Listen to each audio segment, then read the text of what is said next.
Hey everyone, आज हम पढ़ने वाले हैं इंडियन इकोनॉमिक डेवलपमेंट। तो ये जो बुक है ना आपका इंडियन इकोनॉमिक डेवलपमेंट, इसका पहला चैप्टर है Indian economy on the eve of independence. तो इंडिपेंडेंस के टाइम पे इंडियन इकोनॉमी का क्या हालत था, बेसिकली हम इसको आज पढ़ेंगे। तो बेसिकली इसमें है कि इंडियन इंडिपेंडेंस के टाइम पे क्या क्या था, चेंजेस क्या क्या हुआ ब्रिटिशर्स आने के बाद, आने से पहले क्या क्या था इंडियन इकोनॉमी में, यही सब लिखा हुआ है और कुछ नहीं है इसमें। तो ये इतना भी डिफ़िकल्ट चैप्टर नहीं है, सिंपल चैप्टर है। आपको बस थोड़ा हिस्ट्री पढ़ना पड़ेगा, जो कि इंडियन इकोनॉमी का रूट है उसको। आप अगर उसको नहीं समझेंगे तो इंडियन इकोनॉमी को उतना आसानी से आप समझ नहीं पाएंगे। तो आपके लिए जो पहला चैप्टर है ना, वो बहुत ज़्यादा इम्पोर्टेंस है। तो का जो इंडियन इकोनॉमी है ना, ये बहुत ज़्यादा डेवलप हो चुका है। तो अभी हम टॉप 5 में आते हैं, पूरे वर्ल्ड का टॉप 5 अगर कंट्री में है तो इंडिया टॉप 5 में आता है। और इसी का जो रूट है ना, वो ब्रिटिश टाइम पे ही छुपा हुआ है। अगर उस टाइम पे छोटा मोटा चेंजेस नहीं होता ना, तो आज हम यहाँ नहीं आते। ठीक है, तो यार इसमें हम पढ़ेंगे बेसिकली क्या क्या चेंजेस हुआ था ब्रिटिश आने के टाइम में, और अभी क्या क्या डेवलपमेंट हुआ है, तो आने वाले चैप्टर में पढ़ेंगे।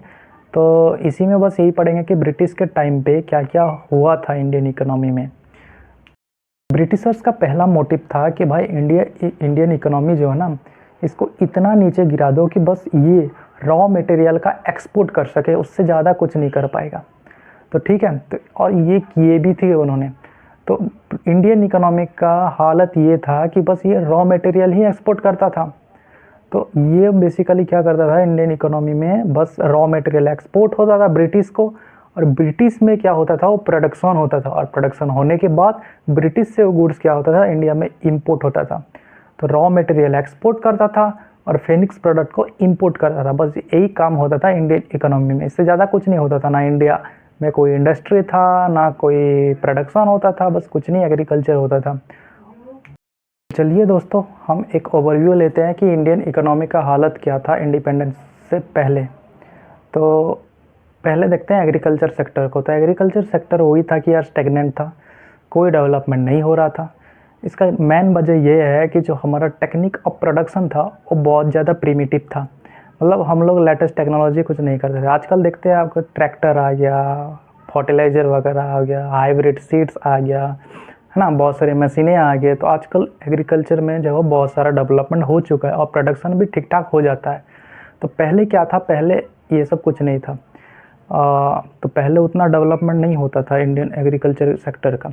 और जब ये अंग्रेजों ने आए तो इन्होंने कुछ यार वो कमर्शियल क्रॉप वगैरह इंट्रोड्यूस किए थे। दोस्तों अब देखते हैं कि इंडस्ट्री सेक्टर में क्या क्या चेंजेस आया था।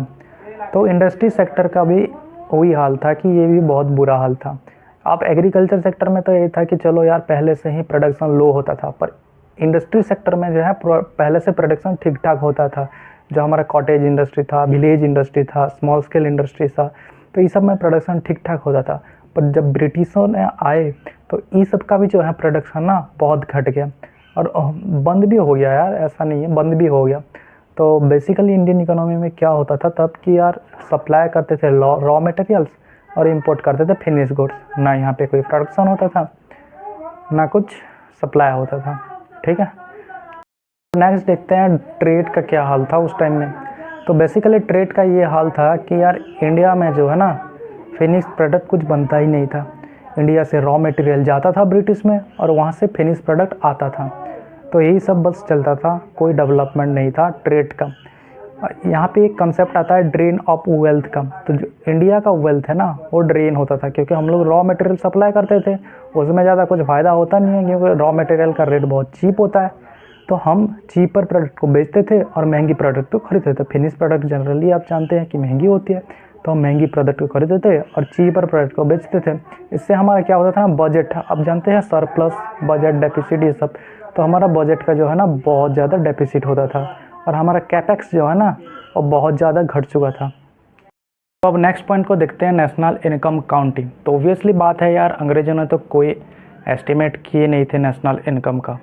तो कुछ इंडिविजुअल्स ने किए थे, जैसे कि VKRB Rao, RC Desai, Findlay सीरा, ये सब किए थे एस्टिमेट। उनमें से VKRB राव का जो है ना, उसको हमने सिग्निफिकेंट माना है, और उनके हिसाब से जो ग्रोथ रेट है पर कैपिटा का, वो तो बहुत ही कम है, 0.25 या 5 के आसपास है, और जो growth rate of real output है ना, वो लगभग 2% के आसपास है, जो कि बहुत बुरा हाल था उस टाइम पे।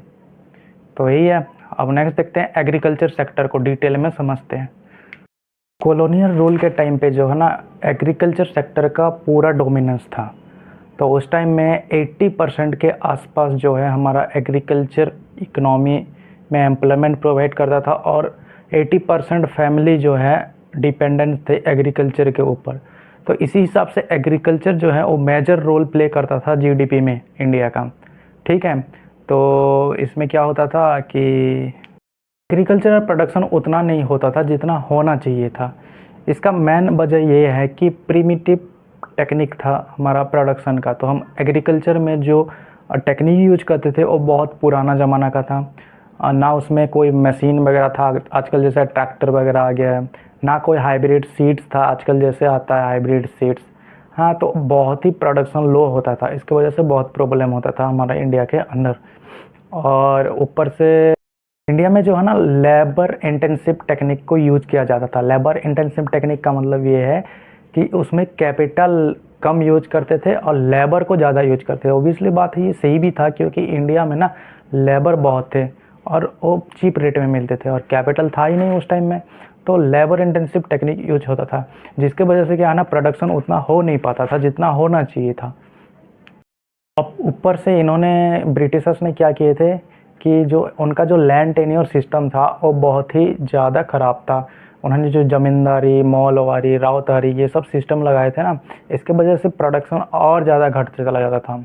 तो बेसिकली ज़मींदारी सिस्टम में क्या होता था कि जो ब्रिटिशर्स थे उन्होंने हर गांव में या हर ऐसे एक ज़मींदार रख देते थे, और जिसका काम था कि वो ज़मीन का रेंट प्रोवाइड करना ब्रिटिश को। तो ज़मींदार का मेन काम था कि रेंट कलेक्ट करके ब्रिटिशर्स को देना। तो जो रेंट कलेक्ट करता था ना, वो फिक्स था कि इतना % आपको देना ही देना है। इसके वजह से जो ज़मींदार थे वो भी फोर्सफुली क्या करते थे, जो कल्टीवेटर थे उनसे क्या करते थे, कलेक्ट करते थे रेंट और देते थे ब्रिटिशर्स को। तो जिसकी वजह से प्रोडक्शन उतना होता नहीं था, ऊपर से ये रेंट देना पड़ रहा था। तो एग्रीकल्चर सेक्टर का भी बहुत बुरा हाल था उस टाइम में। देखते हैं इंडस्ट्रियल सेक्टर को। तो इंडस्ट्रियल सेक्टर में जो है ना उस टाइम में बहुत सारे चेंजेस हुए थे। हमारे जो बहुत सारे इंडस्ट्री थे वो डिक्लाइंड होते चले गए, फिर मॉडर्न इंडस्ट्री उनका एस्टेब्लिशमेंट हुआ, तो बहुत सारे चेंजेस हुआ था उस टाइम में। तो पहला पॉइंट है डिक्लाइन ऑफ हैंडीक्राफ्ट। तो उस टाइम में क्या हुआ था कि जो इंडिया का हैंडीक्राफ्ट था वो डिक्लाइन होना शुरू हो गया था। क्यों डिक्लाइन हुआ था? इसका पहला रीज़न ये है कि जो ब्रिटिशर्स थे वो इंडिया से रॉ मटेरियल लेते थे और वहाँ फिनिश प्रोडक्शन करते थे, और जो प्रोडक्शन होता था वो मास लेवल पे होता था, क्योंकि वहाँ बड़ा बड़ा इंडस्ट्री था। तो और वो सब जो है इंपोर्ट करते थे इंडिया में उसको, और बहुत चीप रेट में उसको बेचते थे, जिसकी वजह से इंडिया का जो यहाँ इंडिजीनियस हैंडीक्राफ्ट था वो क्या बोलते हैं उसको, हाँ, डिक्लाइन होना शुरू हो गया था। धीरे धीरे आते आते लेट 19th सेंचुरी को जो है इंडिया का कुछ कुछ इंडस्ट्री बिल्ट होना स्टार्ट हो गया था, जिसको हम बोलते हैं मॉडर्न इंडस्ट्री का एस्टेब्लिशमेंट होना। तो ये एस्टेब्लिशमेंट हुआ था कॉटन और जूट के प्रोडक्शन से। तो इंडिया में जो है ना अंग्रेज़ों ने कमर्शियल क्रॉप्स का इंट्रोड्यूस किए थे, तो बहुत सारे प्रोडक्शन होता था कॉटन और जूट का, तो जिसकी वजह से इंडिया में ना कॉटन और जूट का बहुत सारे मिल स्टार्ट हो गया था। तो बेसिकली जो कॉटन का मिल होता था ना वो वेस्टर्न पार्ट में होता था, जो जैसे कि मुंबई, गुजरात, ये सब में होता था, और जो जूट वगैरह होता था ये वेस्ट बंगाल में होता था। तो इनका प्रोडक्शन स्टार्ट होने लगा। फिर धीरे धीरे जब 20th सेंचुरी में आओगे ना, तो 1907 में टिस्को का एस्टेब्लिशमेंट हुआ था। बेसिकली ये स्टील प्रोडक्शन करता था। तो ऐसे धीरे धीरे क्या है ना मॉडर्न सेक्टर का एस्टेब्लिशमेंट हुआ, जिसकी वजह से आज जो है ना इंडस्ट्रियल बेस जितना भी है ये इसका रूट है वही। उस टाइम में जो टिस्को वगैरह ये एस्टेब्लिशमेंट हुआ था ना, तो वहीं से डेवलपमेंट होना स्टार्ट हुआ। फिर अदर इंडस्ट्री का भी डेवलपमेंट हुआ, जैसे कि सीमेंट इंडस्ट्री, फिर पेपर इंडस्ट्री, ये सब इंडस्ट्री का डेवलपमेंट होना शुरू हो गया था। तो कॉलोनियल टाइम में 20th सेंचुरी के अंदर जो है ना एक मॉडर्न इंडस्ट्रियल का बेस बन चुका था। पर जो है ना इस टाइम पे कैपिटल गुड इंडस्ट्री का जो है एस्टेब्लिशमेंट उतना हुआ नहीं था जितना होना चाहिए, जिसकी वजह से हमारा बहुत सारी दिक्कतें भी आगे आई। हम जो ये first 5 year plan, second 5 year plan, यहाँ पे हमने सेकंड 5 ईयर प्लान में जो महालनोबिस प्लान बोलते हैं उसको, यहाँ पे हमने बेस बनाने की कोशिश की, जो कि पहले हो जाना था अंग्रेजों के टाइम पे, जो कि हुआ नहीं था। अब नेक्स्ट आता है कि पब्लिक सेक्टर जो है ना, इसमें बहुत ही कम इन्वॉल्वमेंट थे, तो बहुत ही लिमिटेड पब्लिक सेक्टर का इन्वॉल्वमेंट था इस सब में, तो उतना डेवलपमेंट नहीं हुआ था, जिसकी वजह से जो है ना इनका इंडस्ट्रियल सेक्टर का हमारा जो हाँ जीडीपी में उतना कंट्रीब्यूशन था नहीं, बहुत ही लिमिटेड कंट्रीब्यूशन था जीडीपी में इंडस्ट्रियल सेक्टर का। पॉइंट देते हैं कॉलोनियल इम्पैक्ट ऑन ट्रेड।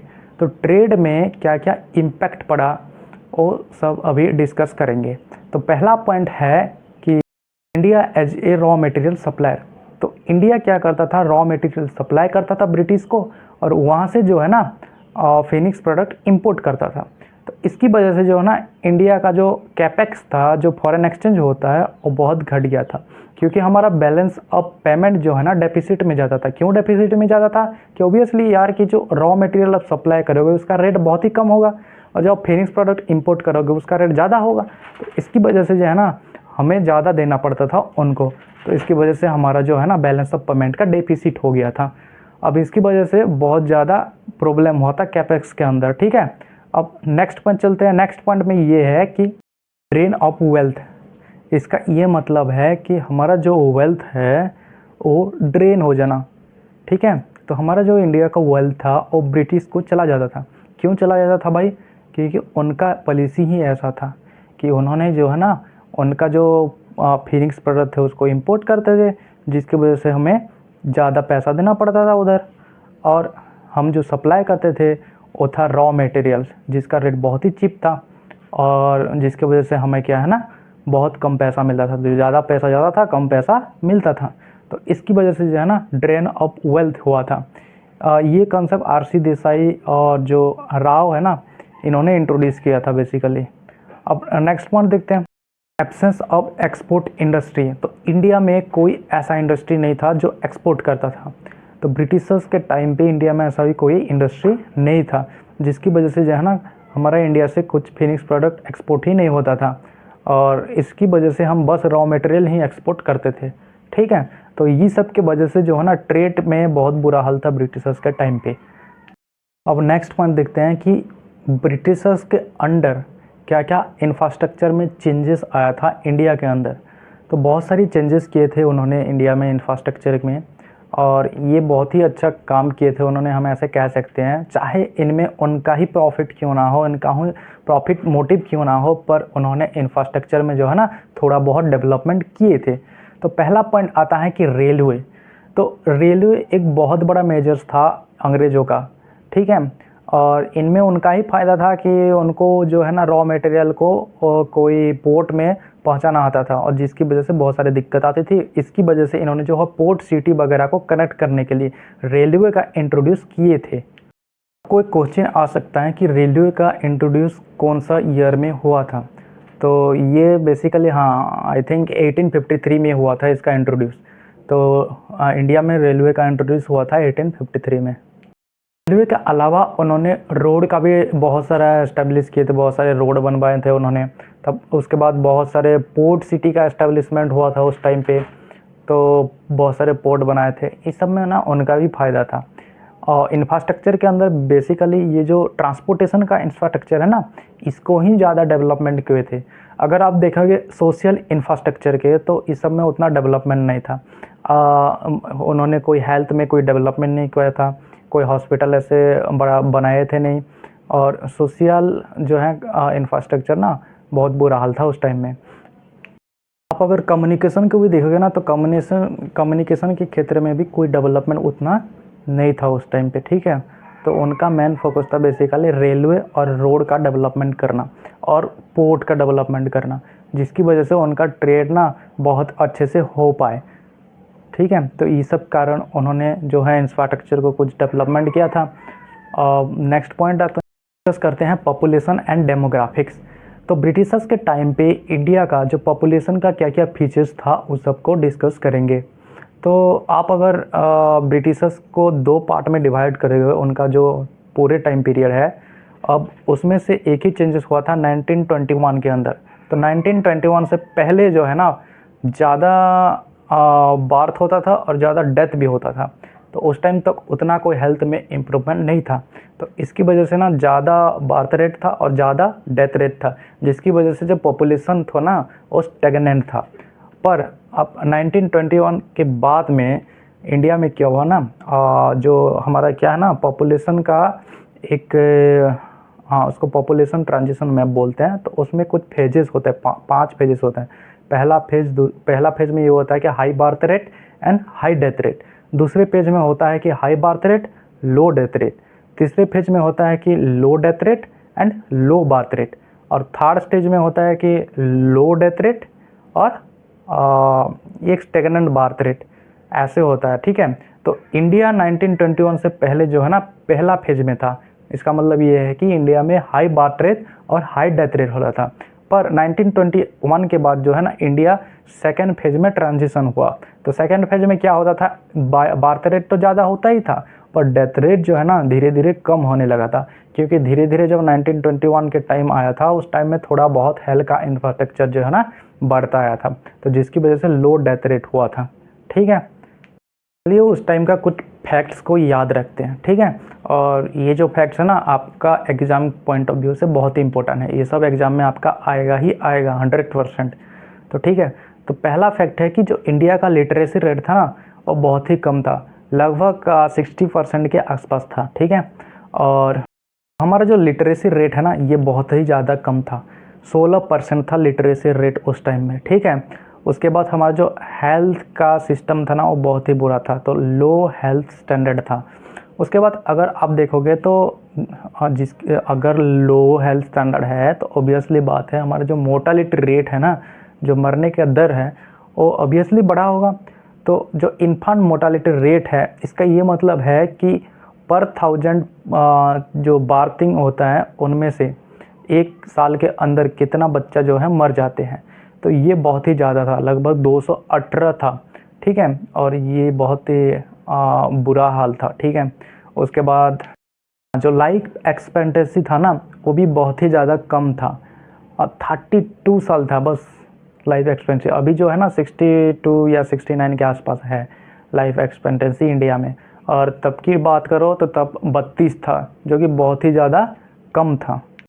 उसके बाद जो है ना एक्सट्रीम पॉवर्टी था तब इंडिया के अंदर, जो पॉपुलेशन थे उनको बेसिक एमिनिटीज़ भी नहीं मिलता था। आप देखोगे तो बहुत ज़्यादा प्रोडक्शन लो होता था, आपको पता ही है कि लो प्रोडक्शन होता था उस टाइम पे एग्रीकल्चर सेक्टर में, तो उसके वजह से जो ना बेसिक फूड भी उनको नहीं मिलता था। ऊपर से इन्होंने कैश क्रॉप को इंट्रोड्यूस कर दिए, और इसके इंट्रोड्यूसन होने के बाद क्या हुआ कि और भी जो है ना फूड का प्रोडक्शन वो कम हो गया, जिसकी वजह से बहुत ज़्यादा प्रॉब्लम था और पॉवर्टी बहुत ज़्यादा ही था। ठीक है, अब नेक्स्ट पॉइंट देखते हैं, इकोनॉमिक ड्रेन फ्रॉम इंडिया। तो ठीक है, इस कंसेप्ट को जो है ना हमारा दादा भाई नारोजी ने इंट्रोड्यूस किया था। तो इसमें बेसिकली ये है कि जो इंडिया का वेल्थ है ना वो बेसिकली ड्रेन हो जाता था इंग्लैंड को। तो क्या होता था कि इंडिया में जो है ना एक्सपोर्ट में बस रॉ मटेरियल होता था, और अगर किसी ने फिनिश प्रोडक्ट एक्सपोर्ट करने की कोशिश की तो उसको बहुत सारा दिक्कत होता था, जैसे कि टैक्स बहुत लगा देते थे, बहुत सारे एडमिनिस्ट्रेटिव बैरियर्स था। तो इसकी वजह से जो है ना फिनिश प्रोडक्ट का एक्सपोर्ट उतना हो नहीं पाता था, और अगर इंडिया चाहे तो वो किसी और कंट्री को एक्सपोर्ट भी नहीं कर पाता था, जैसे बस वो ब्रिटिश को कर पाता था। बाकी कंट्री को करने गया तो बहुत सारे टैक्स देना पड़ता था, बहुत सारे रेस्ट्रिक्शन था, इसकी वजह से जो है ना बाहर कंट्री को एक्सपोर्ट नहीं होता था। बस इंडिया ब्रिटिश को एक्सपोर्ट करता था रॉ मटेरियल्स, और कोई फिनिश प्रोडक्ट एक्सपोर्ट भी नहीं होता था। तो जिसकी वजह से क्या है ना इंडिया में बहुत सारे दिक्कत आने लगा। तो ये कंसेप्ट को बेसिकली दादा भाई नारोजी ने इंट्रोड्यूस किया था, और इसको ड्रेन ऑफ वेल्थ बोलते हैं। ठीक है, अब जो ये ड्रेन ऑफ वेल्थ है इसका जो इकोनॉमिक इम्पैक्ट है इंडिया के अंदर वो बहुत ही बुरा था। ऑब्वियसली बात है, अगर आपकी कंट्री का जो फॉरेक्स है वो घटता चला जा रहा है तो आपको बहुत सारे दिक्कत होगा। आप किसी कंट्री को एक्सपोर्ट नहीं कर पाएंगे या इंपोर्ट भी कर नहीं पाएंगे, क्योंकि आपके पास फॉरेक्स बहुत ही ज़्यादा कम है। तो इंडियन इकोनॉमी का हालत ना बुरा हाल था उस टाइम पे। ठीक है, टेकअवेज देखते हैं उस टाइम में इंडिया में क्या क्या था इंडियन इकोनॉमी के अंदर, या फिर आप बोल सकते हैं इंडियन इकोनॉमी का characteristic in the time of Britishers. तो इस टाइम में क्या होता था कि इंडिया के अंदर जो है ना बहुत सारी दिक्कतें आता था। उनमें से पहला ये था कि एग्रीकल्चर और बैकवर्डनेस था।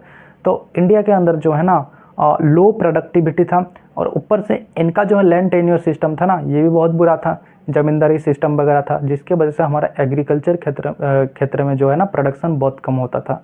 अब सेकंड पॉइंट में हम आता है कि इंडस्ट्रियल स्टेग्नेशन था उस टाइम में। तो जो इंडस्ट्री होते थे वो बेसिकली ज़्यादा कुछ नहीं था, पहले विलेज इंडस्ट्री था, और हमारा जो हैंडीक्राफ्ट था वो सब भी जैसे इन्होंने आए तो वो सब भी गायब होता चला गया। तो इंडस्ट्रियल जो है ना वो बहुत ही बुरा हाल था। अब देखते हैं एक्सप्लॉइटिव ट्रेड। तो उस टाइम में क्या था कि जो हमारा ट्रेड था वो बहुत ज़्यादा एक्सप्लॉइट होता था ब्रिटिशर्स के द्वारा। तो उस टाइम में क्या था कि जो हमारा पॉलिसीज़ वगैरह ब्रिटिशर्स लाए थे उसकी वजह से जो है ना बहुत सारे दिक्कत हुआ। हम लोग फिनिश प्रोडक्ट को एक्सपोर्ट नहीं कर पाते थे, बस रॉ मटेरियल की ही सप्लाई करते थे और वहाँ से इंपोर्ट करते थे फिनिश प्रोडक्ट। तो जिसकी वजह से हमारा ड्रेन ऑफ वेल्थ भी होता था। अब आगे उसी पॉइंट के वहीं डिस्क्राइब किया गया है कि उस टाइम का जो पॉलिसी था उसकी वजह से जो है ना हमारा ड्रेन ऑफ वेल्थ होता था, जिसकी वजह से बहुत सारे हमें दिक्कतें का सामना करना पड़ता था। ठीक है, इसका बहुत ज़्यादा। अब धीरे धीरे क्या है, इंडिया इंडिपेंडेंस की तरफ बढ़ता चला गया। तो जब इंडिया इंडिपेंडेंस लाया था 1947 में, तब इंडिया के लिए बहुत सारा चैलेंजेस सामने था, जैसे कि पॉवर्टी था, लो डेवलपमेंट था, लो पर कैपिटा इनकम था, हेल्थ का कंडीशन बहुत ज़्यादा ख़राब था। इन सब की वजह से ना जो इंडिया को बहुत ज़्यादा दिक्कत होता था। पर हम लोग ना धीरे धीरे पॉलिसी रिफॉर्म किए, बहुत सारा चेंजेस किए पॉलिसी के अंदर। हमारा जो 5 ईयर प्लान वगैरह आने लगा 1950 के बाद। ठीक है, अभी तो प्लानिंग सिस्टम ख़त्म हो गया है, अभी नीति आयोग का है और प्लानिंग सिस्टम नहीं है। पर जब ये 1947 से हमारा इकोनॉमी जो है ना इतने सारे प्रॉब्लम फेस कर रहा था, उसके वजह से जो है ना इंडिया को एक प्लानिंग की ज़रूरत था। तो इंडिया ने इंट्रोड्यूस किया 5 ईयर प्लान। ठीक है, और धीरे धीरे क्या है ना इकोनॉमिक रिफॉर्म्स होता चला गया। और आप अगर अभी देखोगे ना, अभी इंडिया दुनिया का सबसे ज़्यादा मतलब फास्टेस्ट ग्रो इकोनॉमी है। तो अभी इंडिया जो है ना सबसे ज़्यादा ग्रो करता है। लगभग अब कोरोना के टाइम में भी इंडिया का ग्रो ही हुआ था। ठीक है, अभी जो है ना 7% के आसपास इंडिया में ग्रो होता है। अगर बाकी कंट्री को देखोगे तो कहीं पे 2%, कहीं पे 3% ऐसा होता है। ठीक है, इंडिया का जो है ना 6 और 7% से लास्ट 5-6 ईयर्स से होता चला आ रहा है। तो अभी का कंडीशन जो है ना वो बहुत सारे रिफॉर्म्स के वजह से हुआ है। अभी ये सब था आपका जो पहला चैप्टर है, और इसमें ज़्यादा कुछ खास नहीं था, बस एक का ओवरव्यू था। तो मैंने उतना कुछ डिस्कस नहीं किया था, बस ऊपर ऊपर से आपको समझा दिया कि उस टाइम में एक्चुअली कंडीशन क्या था। आप अपना किताब पढ़िए डिटेल में, वहाँ से आपको सब समझ में आ जाएगा। और जो कुछ फैक्ट्स है ना उसको आपने नोट कर लेना है और उसको एक जगह लिख लेना है, क्योंकि इंडियन इकोनॉमी के अंदर ना आपको फैक्ट्स पूछा जाता है। जो शॉर्ट क्वेश्चन वगैरह होता है ना उसमें सब फैक्ट्स आता है कि उस टाइम में लिटरेसी रेट कितना था, रेलवे कब इंट्रोड्यूस हुआ था, किसने एक अच्छा सा मतलब नेशनल इनकम अकाउंट किसने किया था, कौन कौन ने किया था। ये सब डाटा जो है ना इंडियन इकोनॉमी के अंदर आता ही है। तो यही था यार। तो अगर आपको मेरा लेक्चर पसंद आए तो सब्सक्राइब कर देना। और मैं एक्चुअली ये पहला लेक्चर है मेरा, तो मैं धीरे धीरे खुद को इम्प्रूव कर रहा हूँ। जैसे जैसे आगे बढ़ता चला जाएगा मेरा इम्प्रूवमेंट होता चला जाएगा। तो बेसिकली आप मेरे साथ जुड़े रहिए, और मैं अभी रेगुलरली अपलोड करूँगा 2-3 दिन के अंदर एक लेक्चर ऐसे ही। तो थैंक यू लेक्चर देखने के लिए। अगर पसंद आए तो सब्सक्राइब कर देना और लाइक वाइक कर देना। ठीक है, गुड लक।